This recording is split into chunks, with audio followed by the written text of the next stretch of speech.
सुप्रभात बच्चों। तो बच्चों आप लोग कैसे हैं? मेरा तो विश्वास यही है कि आप लोग सकुशल होइएगा, प्रसन्न चित्त हो मुद्रा में होइएगा। पढ़ने के लिए आप लोग उपस्थित हुए हैं प्रसन्न चित्त मुद्रा में। और कहा गया है कि sound body lives in a sound mind. स्वच्छ शरीर में ही स्वच्छ मन का निवास होता है। तो मैं विश्वास करता हूँ कि आप लोग इस क्लास को लेने के लिए आए हैं। सवेरे स्नान वगैरह करके अपना नाश्ता पानी करके रेडी हो गए होइएगा। प्रसन्न मुद्रा में बैठ करके आप मेरे क्लास को रीड करते होइएगा। उससे क्या होगा, जो भी बात मैं बोलूँगा सीधे डायरेक्ट दिमाग में घुसेगा। बहुत ऐसे बच्चे होंगे जो बिना स्नान किए हुए भी बैठ जाएंगे, तो वो ठीक बात नहीं होगी। स्नान करके रेडी हो करके तब पढ़ने के लिए बैठिए।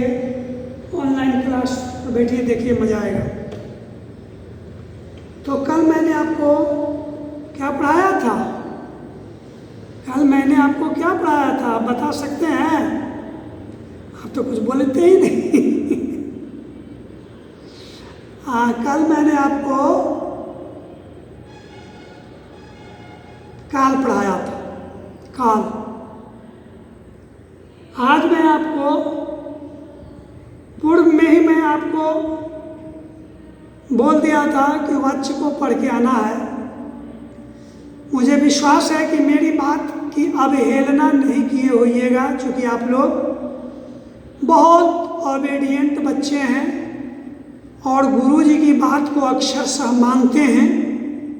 ये मैं विश्वास करता हूँ आप लोगों पर कि गुरुजी जो भी बात बोलते होंगे उनका आप पालन करते होइएगा। इसीलिए मुझे विश्वास है कि आप वाच्य को अवश्य पढ़ के आए होइएगा।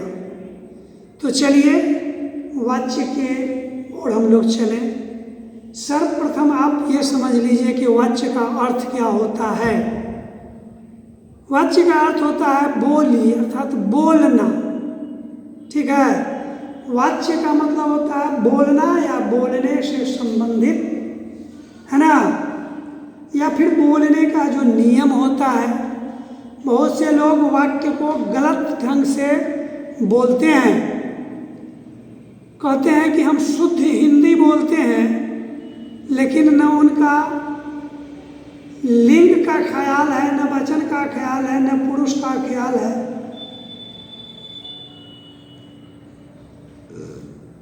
और वो हिंदी में बोले जा रहे हैं, तो यह अशुद्ध वाक्य हुआ। वाच्य पढ़ने से आपके वाक्य शुद्ध हो जाएंगे। तो इसके लिए सबसे पहले आप थोड़ा पीछे चलिए। आपने पढ़ा होगा लिंग, वचन और पुरुष, अवश्य पढ़ा होगा आप लोगों ने। तो इसके संदर्भ में हमको ज़्यादा पढ़ाने की आवश्यकता नहीं है, क्योंकि आप लोग सप्तम वर्ग के बच्चे हैं। लिंग, वचन और पुरुष अच्छी तरह जानते होइएगा। हाँ, एक बात और है कि जो इन वीडियो को देख रहे हैं, जो इन ऑनलाइन क्लास में उपस्थित हैं, उनको अगर लिंग, वचन और पुरुष के संदर्भ में कोई जानकारी नहीं है, तो उनके लिए ये वाच्य का समझना संभव नहीं है। वो कभी भी वाच्य को नहीं समझ पाएंगे। हम कितना ही सरल से सरल भाषा का प्रयोग करेंगे, फिर भी उनके मानस पटल में कुछ भी बात अंकित नहीं होगा। ये हम चेतावनी पूर्व में ही दे देते हैं कि वाच्य को समझने के लिए लिंग, वचन और पुरुष का जानना जरूरी है। तो वाच्य की परिभाषा क्या है, वाच्य का क्या अर्थ होता है, मैं बता दिया आपको। और वाच्य की परिभाषा क्या है,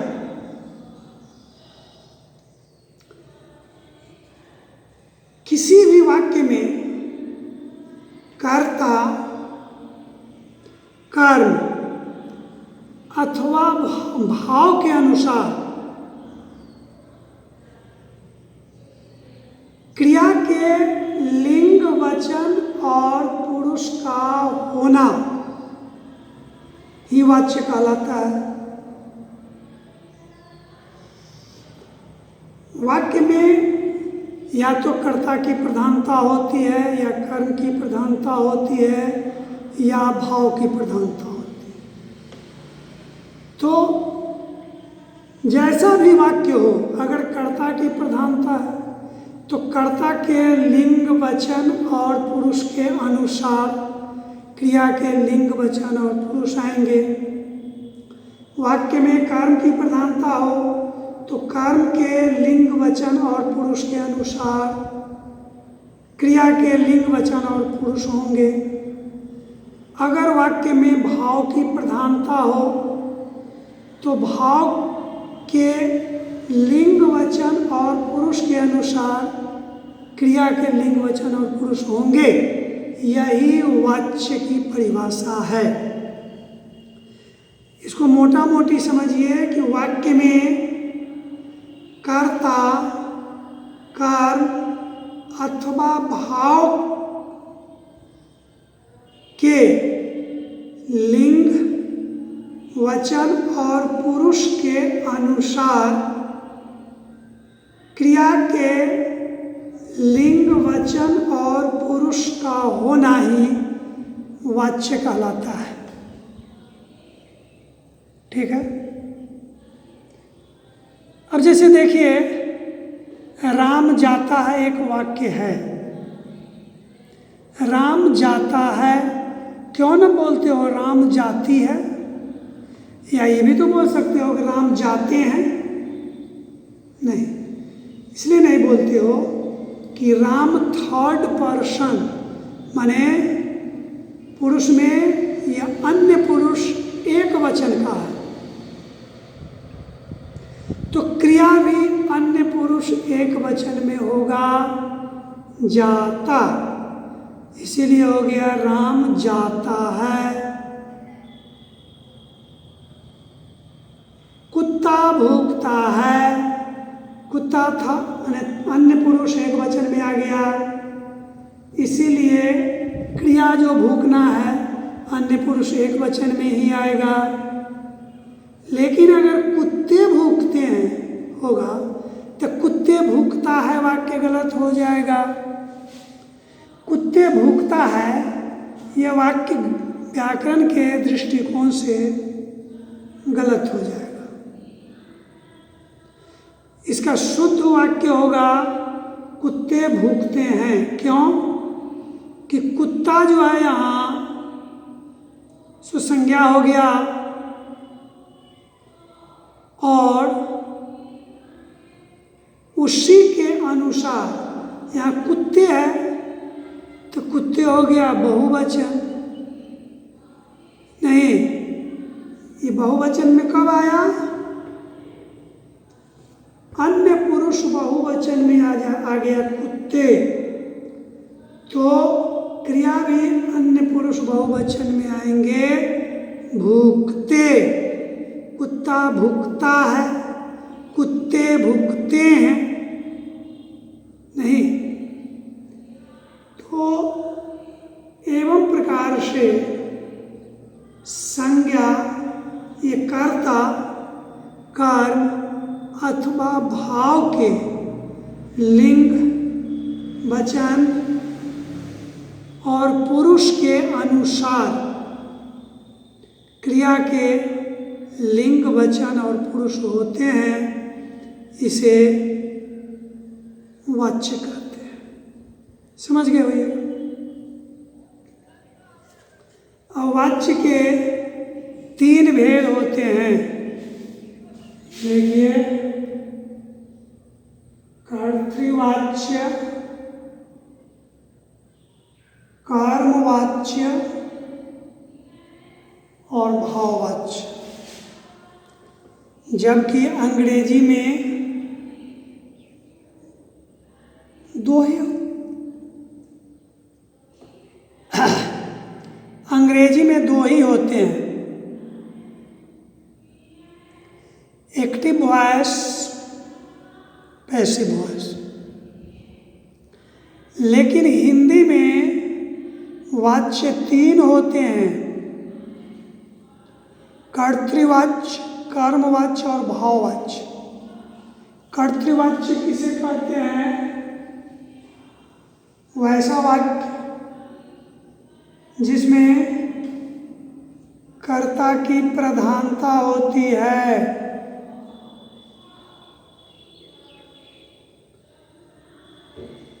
वैसा वाक्य जिसमें कर्ता की प्रधानता होती है कर्तृवाच्य कहलाता है। जिस वाक्य में कर्म की प्रधानता हो कर्मवाच्य कहलाएगा, और जिस वाच्य में भाव की प्रधानता हो भाववाच्य होगा।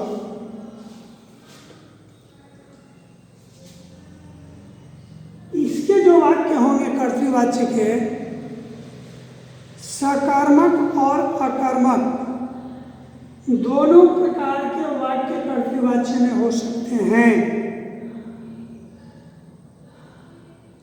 सकर्मक भी हो सकते हैं और अकर्मक भी हो सकते हैं, क्योंकि इसमें तो कर्ता की प्रधानता होती है ना, कर्म की प्रधानता तो है नहीं। फिर भी सकर्मक वाक्य भी हो सकता है इसके अंतर्गत, और अकर्मक वाक्य भी हो सकता है। लेकिन कर्मवाच्य में कर्म का होना जरूरी है, इसलिए तो इसको कर्मवाच्य कहते हैं। नहीं,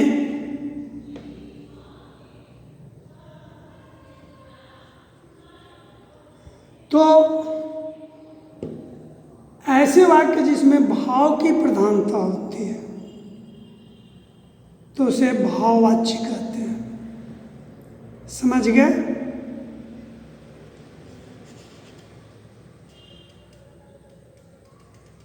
क्रिया के जो विभिन्न रूप बनते हैं उसमें काल, वचन, लिंग, पुरुष, वाच्य, प्रकार आदि का पूरा योग रहता है। तो एवं प्रकार से आज मैं आपको वाच्य के संदर्भ में कुछ जानकारियां दी। मुझे विश्वास है कि मेरा प्रयास सार्थक सिद्ध होगा। आप लोग अवश्य मेरी पढ़ाई को समझ गए होइएगा। वैसे भी मैं बहुत ज़्यादा नहीं पढ़ाता हूँ, मैं उतना ही पढ़ाता हूँ जितना विद्यार्थी अपने जेहन में रख ले, उसको दिक्कत नहीं हो। इसलिए मेरी पढ़ाई बहुत ही कम होता है और उसी कम पढ़ाई को मैं पूरा विस्तारित करता हूँ। आज मैं इससे ज़्यादा आपको नहीं पढ़ाऊँगा, बस वाच्य को ही। लेकिन ये वाच्य आपका खत्म हो गया ऐसी बात नहीं है। वाच्य के अगले खंड में और जानना जरूरी है, क्योंकि यह वाच्य चैप्टर जो है ना बहुत ही क्रिटिकल चैप्टर है। ये समझने वाला चैप्टर है, न कि रटने वाला। बचपन में आप लोग संज्ञा की परिभाषा रट लेते थे, गुरुजी आपको बता देते थे। हाँ जी बच्चों, तो जिससे किसी वस्तु, व्यक्ति, स्थान, समूह आदि के नाम का बोध हो उसे संज्ञा कहते हैं।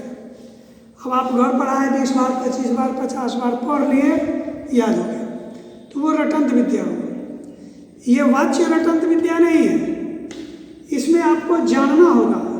एक बात और मैं कह देता हूँ, इसमें इस क्लास में उपस्थित वैसे बच्चे जो लिंग, वचन, पुरुष, काल के संदर्भ में न जानते होंगे, उनके लिए एक बहुत बड़ी खुशखबरी है कि आज दिन भर में वे लिंग, वचन, कारक, ये लिंग, वचन, पुरुष, काल, ये सबको पढ़ लें, क्योंकि कल की जो पढ़ाई होगी वाच्य का, ये समझने वाली बात होगी।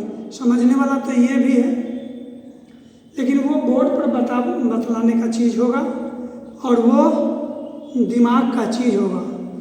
तो अगर आप लिंग नहीं जानोगे, पुरुष नहीं जानोगे, है ना, वचन नहीं जानोगे, तो फिर नहीं समझ पाओगे। समझ गए कि नहीं? तो मैं यही कहना चाहूँगा कि कम पढ़िए, लेकिन उस चीज़ को बिल्कुल एकदम सदा के लिए अपने मस्तिष्क में डाल लीजिए, सदा के लिए। तो वाच्य आज मैंने पढ़ाया, वाच्य किसे कहते हैं, वाच्य का अर्थ क्या होता है, वाच्य कितने प्रकार के होते हैं। नहीं, इस वाक्य में जैसे देखिए, इसमें कर्ता की प्रधानता होती है।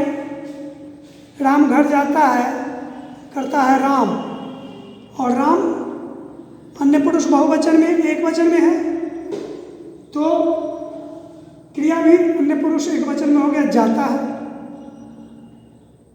नहीं,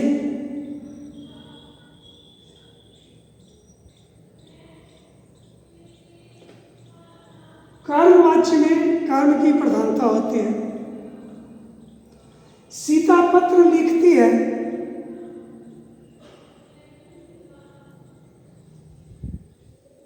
पत्र यहां कर्म है, क्योंकि पत्र को कौन लिख रही है, सीता, इसलिए लिखती है। और सीता भी अन्य पुरुष एक वचन में आते हैं। ये देखिए, ये सकर्मक और अकर्मक दोनों क्रियाएं में ये वाक्य होता है। ये केवल कर्म में ही ये वाक्य होता है, और न ये सकर्मक होता है न अकर्मक होता है, इसमें भाव होता है, भाव प्रकट होता है। तो ठीक है, आज की पढ़ाई को मैं यहीं पे स्थगित करना चाहता हूँ। आप लोगों को बहुत ढेर सारा धन्यवाद।